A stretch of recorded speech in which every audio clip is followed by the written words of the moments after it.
Hello दोस्तों, स्वागत है आप सभी का अपने YouTube चैनल RK मैथ्स में। दोस्तों आज आपको हम ये बताने वाले हैं, जो आप लोग का तो मैट्रिक का रिजल्ट आ ही गया है, अब मैं क्या करूं। नहीं, आप लोग को मन में चलता होगा जो अब रिजल्ट के बाद आप इंटर करूं या ITI करूं या इंटर भी करूं तो उसमें भैया 3 सब्जेक्ट आता है, 3 स्ट्रीम आता है। एक आता है साइंस, कॉमर्स एंड आर्ट्स। अब आप साइंस लेंगे कि कॉमर्स लेंगे कि आर्ट्स लेंगे, यही आप गुनगुन में होंगे। जो हम ले तो ले क्या, आप सही से सिलेक्ट नहीं कर पा रहे होंगे। दोस्तों बहुत बच्चे के मन में तो ये चलता है जो अरे यार साइंस लूंगा तो बहुत अच्छा रहेगा, बहुत के मन में कॉमर्स लूंगा तो, बहुत के मन में ये भी आर्ट्स लूंगा तो, लेकिन लू क्या नहीं। और हम लोग जब पढ़ते थे तो हम लोग को कोई इस टाइप का सुझाव देने वाला नहीं था, और ना ही ऐसे यूट्यूब पर के माध्यम से अभी जैसे आप लोग सर्च मार लेते हैं जो इन मैट्रिक के बाद क्या करूं, अपने करियर के बारे में चूज कर लेते। लेकिन हम लोग के समय में क्या होता था, नहीं कर पाते थे, वैसा नहीं सुविधा था तो असुविधा था। तो हम लोग तो ये करते थे, जो देखते थे कौन बच्चा ज्यादा क्या पढ़ रहा है, ज्यादा साइंस पढ़ा चलो तुम्हारा साथ हम भी चलते हैं साइंस से पढ़ने, कॉमर्स पढ़ा चलो हम भी कॉमर्स से पढ़े, आर्ट्स पढ़ा चलो हम भी आर्ट्स से पढ़ते हैं। और लेकिन आज के जमाने में, आज के समय में देखते हैं जो बहुत बच्चे क्या कहते हैं, जो मार्क्स के हिसाब से अपना सब्जेक्ट चूज करते हैं। वो कहते हैं क्या, जो मुझे सबसे अच्छा 90% अगर मार्क्स है तो मैं साइंस से पढ़ूंगा।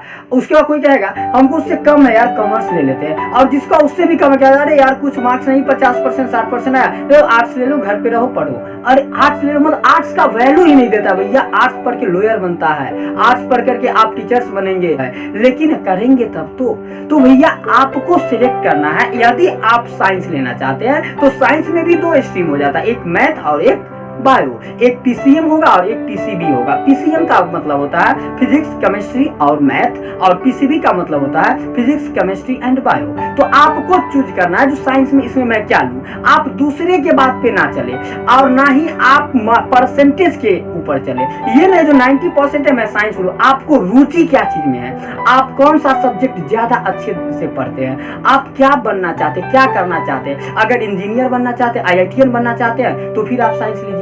यदि आप मेडिकल लाइन में जाना चाहते हैं तो आपको ये साइंस से बायो लीजिए। इंजीनियरिंग के लिए आपको मैथ मेन करना होगा और मेडिकल के लिए बायो मेन करना होगा। और नहीं आप चाहते एकदम टाई वाई लगा करके एकदम ऑफिस जाऊं और ऑफिस से घर आऊं तो फिर आप कॉमर्स लीजिए। कॉमर्स से आप CA बनिए, अकाउंटेंट बन सकते हैं। बहुत सारा इसको कॉमर्स में भी है भैया, बहुत सारा एकदम चिट्टा भर करके।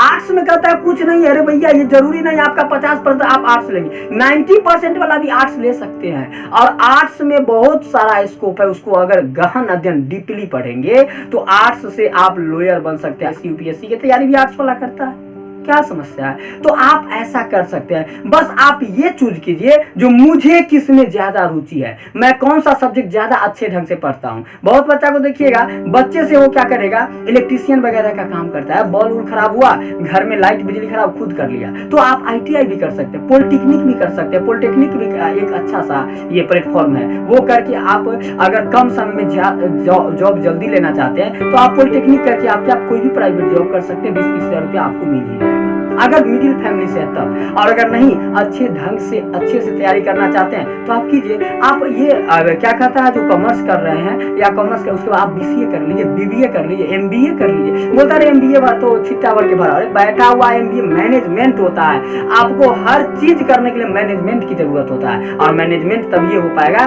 जब आप MBA करेंगे। नहीं, अब आप या टीचर बनना चाहते हैं, आप इंटर कीजिए, ग्रेजुएशन कीजिए, उसका B.Ed कर लीजिए, B.Ed के बाद MA भी कर लीजिए, उसका M.Ed कर लीजिए आर्ट्स से। अब देखिए उसके बाद आप एक टीचर्स का जॉब कितना अच्छा होता है, प्रोफेसर, लेक्चरर बन सकते हैं।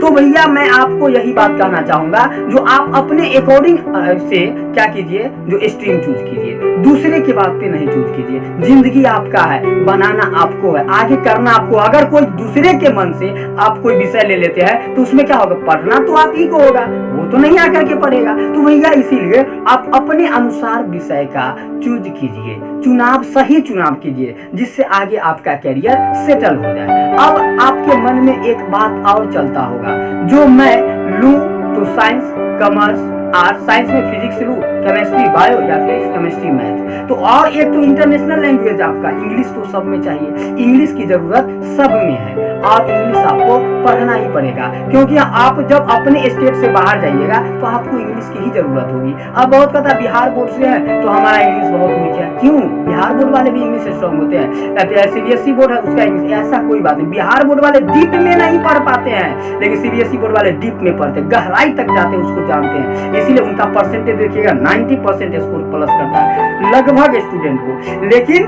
बिहार बोर्ड वाले हिंदी मीडियम वाले को बहुत कम स्टूडेंट है जिसका 90% प्लस स्कोर कर पाता है। तो आप 90% में आ सकते हैं, बस आपको मेहनत की जरूरत है और मेहनत सच्चे दिल और लगन से कीजिए। अब आप लोग ट्यूशन तो जरूर पढ़ते हो, कभी भी ट्यूशन टीचर से भैया ये सलाह नहीं लीजिएगा जो मैं कौन सा सब्जेक्ट लूं सर, नहीं तो अगर वो कॉमर्स के टीचर होगा तो आपको पूरा अकाउंटेंट मैट्रिक में ही पढ़ा देगा, पूरा एकदम कॉमर्स के बारे में एकदम मोटिवेट कर देगा जो कॉमर्स से लो। आपको कॉमर्स में रुचि रहेगा नहीं तो क्या फायदा, साइंस वाले से लोगे वो साइंस में कहेगा, आपको साइंस में रुचि रहेगा नहीं क्या फायदा, आर्ट्स वाले आर्ट्स में रुचि देगा। तो ये इसीलिए ट्यूशन टीचर से कभी भी आप मोटिवेट नहीं होइएगा और ना ही उनका किया हुआ कीजिएगा, क्योंकि वो अपने बारे में बताकर कहेंगे वही सब्जेक्ट तुम भी लो। नहीं सर, मुझे रुचि किसमें ये देखना, मैं कौन सा सब्जेक्ट अच्छे से ड्राइव कर सकता हूँ, उसको समझ सकता हूँ और मुझे आगे भविष्य में कैसे सरवाइव करना है, ये देख करके आपको चुनाव करना है। ठीक है ना दोस्तों।